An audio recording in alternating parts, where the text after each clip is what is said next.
हाय everyone. दोस्तों, welcome back to my channel Prajapati health care में आपका स्वागत है। मैं हूं सौगरी पंडित परमर्पण प्रखंड मुजफ्फरपुर बिहार। दोस्तों, आज मैं आपको बताऊंगा कि ग्रामीण चिकित्सक कैसे बने।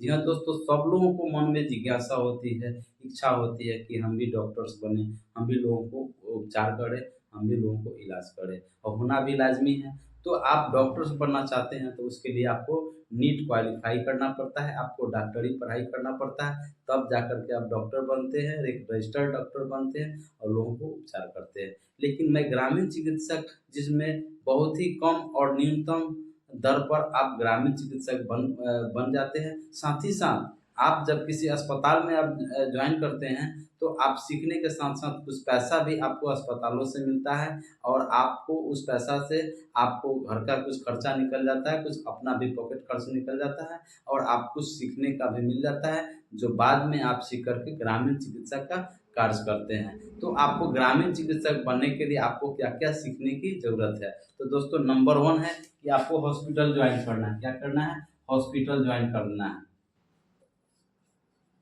हॉस्पिटल ज्वाइन करना है और वो कितने दिन, जितना अधिक समय आप हॉस्पिटल में बिताएंगे और जितना बेहतर तरीका से आप किसी बीमारी के बारे में समझेंगे, डॉक्टर्स का प्रिस्क्रिप्शन समझेंगे, डॉक्टर से डिस्कस करेंगे, जानकारी हासिल करेंगे, उतना अधिक और उतना जल्दी आप सीख पाएंगे। तो हॉस्पिटल में कम से कम 5 साल से 10 साल का अनुभव आपको चाहिए। ठीक है, जब इतना समय आप देंगे तो आपको बहुत सारा लाभ मिलेगा। सीखते हैं, सीखने के साथ साथ हॉस्पिटल के तरफ से कुछ मंथली कुछ पैसे भी आपको दिए जाते हैं, जिस पैसे आपका पॉकेट खर्च चलता है और अन्य कामों में भी आप उस पैसा को इस्तेमाल करते हैं। और सबसे बड़ी फायदा क्या होता है कि आप सीख जाते हैं, अच्छी तरीक़ा से जानकारी हासिल कर लेते हैं, तो आप ग्रामीण क्षेत्रों में, देहाती क्षेत्रों में जहाँ पर चिकित्सा की कमी है, जहाँ मेडिकल सुविधा व्यवस्था नहीं है, वहाँ पर आप लोगों को प्राइमरी उपचार करके उसकी जान बचाते हैं। ऐसा ही लोग करते हैं। तो आपने देखा कि सबसे पहले आपको हॉस्पिटल ज्वाइन करना है। हॉस्पिटल ज्वाइन करने के बाद हॉस्पिटल्स में बहुत सारा देखेंगे मरीज, बहुत सारा केसेज जो सड़क दुर्घटना, एक्सीडेंट हो जाता है, जिसमें उसका पैर माथा फट जाता है ना, हाथ हाथ कट जाता है। इस तरह से बहुत सारी घटनाएं होते रहता है, तो उसमें स्टिच लगाने की ज़रूरत पड़ता है। तो आपको स्टिच लगाने के बारे में आपको जानना है। स्टिच कैसे लगाना है, स्टिच टाँका कैसे लगाना है, कैसे डॉक्टर टाँका लगा रहे हैं, इसके बारे में आपको जानकारी हासिल करना है। टाँका को कितने दिनों में या कैसे टाँका काटना है, इसको भी आपको विस्तार से जानना है। कहाँ जानना है? हॉस्पिटल्स में, जहाँ आप ट्रेनिंग ले रहे हैं, जहाँ आप सीखने का काम कर रहे हैं। दूसरा है दोस्तों बैंडेजिंग।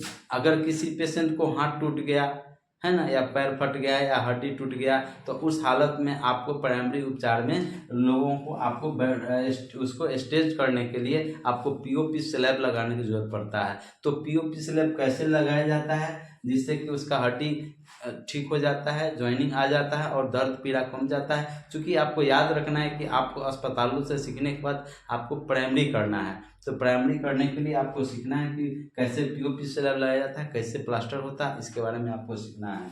तीसरा है दोस्तों कि आपको इंजेक्शन, आप इंजेक्शन कैसे लगाना, आईएम इंजेक्शन कैसे लगाना है, कौन सा इंजेक्शन आईएम दिया जाता है, कौन सा इंजेक्शन आईवी दिया जाता है, इंट्रावीनस दिया जाता है, नस में दिया जाता है, इसके बारे में आपको जानकारी लेना है। आईएम और आईवी इंजेक्शन कैसे देना है, इसके बारे में आपको जानकारी हासिल करना है, जिससे कि आपको फ़ायदा होगा। जब आप प्रैक्टिस करेंगे, लोगों को प्राइमरी चिकित्सा करेंगे, तो उस समय आपको ये फायदा होगा। चौथा होता है कि किसी को घाव हो जाता है ना, मवाद वाला घाव हो जाता है, एब्सिस हो जाता है, तो वहाँ पर आपको जो गांव के जो पेशेंट होते हैं, आपको ले जाते हैं आपको ड्रेसिंग कराने के लिए। तो आपको ड्रेसिंग करने की ज़रूरत पड़ता है। तो ड्रेसिंग करने के लिए कौन कौन सा इंस्ट्रूमेंट की ज़रूरत पड़ेगा, कौन कौन सा दवाई की ज़रूरत पड़ेगा। सेवलॉन होता है, बीटाडीन होता है, ठीक है, उसका SpO2 होता है। और दूसरी बात है कि आपको इसी होता है, बहुत तरह के, वह डिपेंड करता है कि किस ढंग से घाव है, कैसा घाव है। तो उस समय आपको ड्रेसिंग में मलहम पट्टी लगाने के लिए आपको बुलाया जाता है। तो आपको ड्रेसिंग के बारे में अच्छी तरह से आपको सीख लेना है। पांचवा है कि कौन सी बीमारी में कौन सी दवाई दी जाती है, इसके बारे में आपको अस्पतालों में अच्छी तरह से सीखना है। कौन सी बीमारी में कौन सी दवाई दी जाता है। जैसे अगर किसी पेशेंट को उल्टी हो रहा है तो उल्टी में एंटी इमेटिक दवाई देना है। जैसे आप ओंडेम दे सकते हैं, है ना, पेरिनोम जो होता है वो दे सकते हैं, एवोमिन, बहुत सारी दवाइयाँ हैं, बहुत सारी कंपनियां अपने अपने अलग अलग ब्रांड से मार्केट में हैं। तो आपको चूज करना है कि आपने जो सीखा है, जो मरीज को फ़ायदा हुआ अस्पतालों में, वही दवाई को आपको देना है, ओनली फॉर प्राइमरी के लिए। तो आपको एंटी इमेटिक दवाई के बारे में जानना है। एंटी इमेटिक अब एंटी स्पास्मोडिक की बात करें, किसी पेशेंट को पेट में दर्द हो रहा है तो स्पास्मोडिक में कौन सी दवाई देना है। जैसे पुराना, जैसे एनाफोर्टिन हो गया, मेफ्टालेस्पास हो गया, कोलिनोल हो गया, डिकोडिक हो गया, इस तरह से एसिक्लोस्पास हो गया, इस तरह से ड्रोटिन हो गया, डोटिन डिस हो गया। ये डिपेंड करता है कि पेशेंट को किस तरह से दर्द हो रहा है, कितने दिनों से दर्द हो रहा है और पेट में कहाँ पर दर्द हो रहा है। तो आपको पेट दर्द के दवाइयों के बारे में आप अच्छी तरह से आप जानना है। एंजाइटी के दवाइयाँ कौन कौन सी है होता है और एंजाइटी में आपको कौन सी दवाई देना है, इसके बारे में आपको जानना है। अभी खास जो बीमारी चला हुआ है, जो हर घर में लोग इस्तेमाल करता है, एसिडिटी, गैस, बहुत सारी, आज 10 पेशेंट में आप देखेंगे कि 8 पेशेंट गैस की दवाई खाते रहते हैं, दवाई खाने से परेशान है। तो बहुत सारी गैस की दवाइयाँ हैं, जैसे एसिलॉक हो गया, है ना, पेंटोप्राजोल हो गया, अमेप्राजोल हो गया, रिवेब्राजोल हो गया, इसमेप्राजोल हो गया, है ना। बहुत सारी दवाइयाँ, बहुत सारी कंपनियाँ ब्रांड का मार्केट में उतारती है। तो जो दवाई अच्छा होता है, कारगर होता है, वही तो जहाँ जहाँ आपने अस्पतालों में रहकर सीखा है, जो दवाइयाँ फ़ायदा की, वही दवाई आपको अस्पतालों के सीखने के बाद आपको ग्रामीण क्षेत्रों में जब आप प्रैक्टिस करेंगे, प्राइमरी उपचार करेंगे, तो वहाँ पर यह काम आएगा। इस तरह से आपको यह काम करना है। आईवी ड्रिप, अगर आप देखते हैं कि किसी पेशेंट को डिहाइड्रेशन हो जाता है या तो उसको अत्यधिक उल्टी हो गया, उसकी वजह से शरीर में कमजोरी हो गया, है ना, सीवियर डिहाइड्रेशन हो गया, या फिर किसी को डायरिया हो गया, दस्त हो गया, उसमें भी शरीर में फ्लूइड लॉस हो जाता है। तो फ्लूइड लॉस को रिहाइड्रेट करने के लिए, उसको मेंटेन करने के लिए आपको आईवी ड्रिप की जरूरत पड़ता है, पानी चढ़ाने की जरूरत पड़ता है।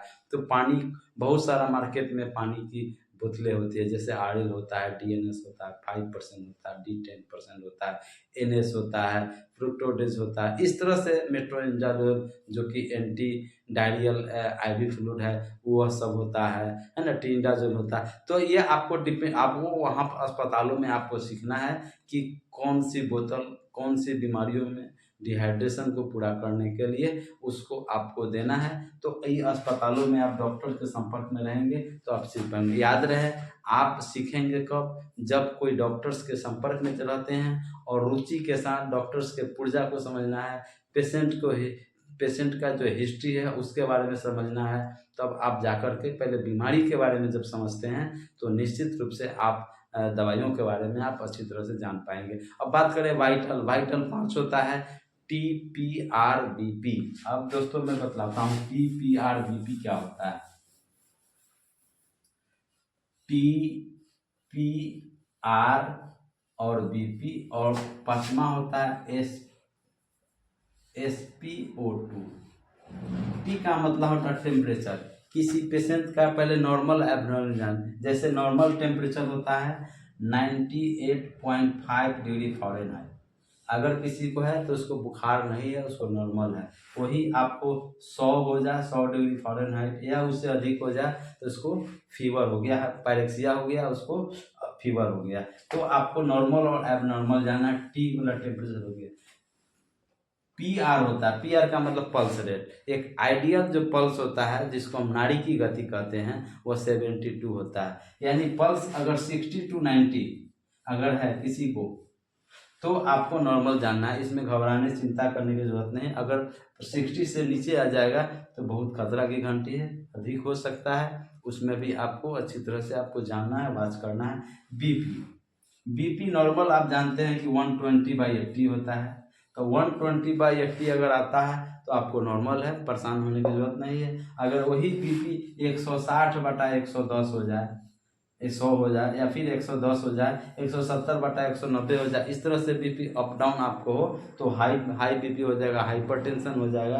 तो वो आपको सीखना है हाइपरटेंशन किसे कहते हैं और हाइपो क्या होता है ना, इसके बारे में नॉर्मल एब्नॉर्मल में जानना है। और बात करें SpO2, एसपी का मतलब ऑक्सीजन सैचुरेशन रेट। अगर किसी व्यक्ति का ऑक्सीजन ब्लड में जो ऑक्सीजन होता है वह 90 to 99, इसके बीच में 92 हो गया, 93 हो गया, 94 हो गया, 95, इसके बीच में ऑक्सीजन रहना चाहिए। अगर इससे अगर कम है तो उसमें आपको खतरे की घंटी, उसको सांस की दिक्कत हो रहा है, शरीर में उसको दम फूल रहा है, ठीक है, तो उसमें प्रॉपर आपको समझना है कि इस मरीज को दम फूल रहा है तो उसका ट्रीटमेंट क्या है, कैसे करना है। अस्पतालों में आप जब रहते हैं इसके बारे में प्रॉपर सीखना है। तो सीखते वही है जो सीखने के लिए रुचि रखते हैं, जो डॉक्टर्स के देख रेख में रहते हैं और डॉक्टर्स के संपर्क में रहते हैं, उसके पुर्जा को समझते हैं, पेशेंट के कंप्लेन को जानते हैं, तो वह अच्छी तरह से जान पाते हैं, समझ पाते हैं। ये होता है दोस्तों। अगर किसी को सर में दर्द हो रहा है या फिर पूरे बॉडी में दर्द है तो उसके बारे में आपको कौन सा पेन किलर देना है। बहुत सारी दवाइयाँ मार्केट में कंपनियां बनाती है, जैसे आइब्रोफेन पैरासीटामोल हो गया, प्लेन पैरासीटामोल होता है, एसिक्लोफेनिक होता है, पैरेक्सिकेम होता है ना। इस तरह से दवाइयाँ आपको है, तो आपको अस्पतालों में जब आप रहते हैं तो आपको इसके बारे में जानना है कि डॉक्टर्स क्या दे रहे हैं और उस दवाई से मरीज को कितना फायदा हो रहा है। कुछ एंटीबायोटिक्स के बारे में जानना है। एंटीबायोटिक्स में बहुत सारे antibiotic use in treatment of the bacterial infection, यानी एंटीबायोटिक का प्रयोग बैक्टीरियल इन्फेक्शन के लिए किया जाता है। तो एंटीबायोटिक के बारे में जानना, जैसे आपको मेगापेन हो गया है ना, एम्पिसिलिन हो गया, क्लोक्सासिलिन हो गया है ना, सेफोटैक्सिम हो गया, सेफोडॉक्सिम हो गया, सिफोरिक्सिम हो गया।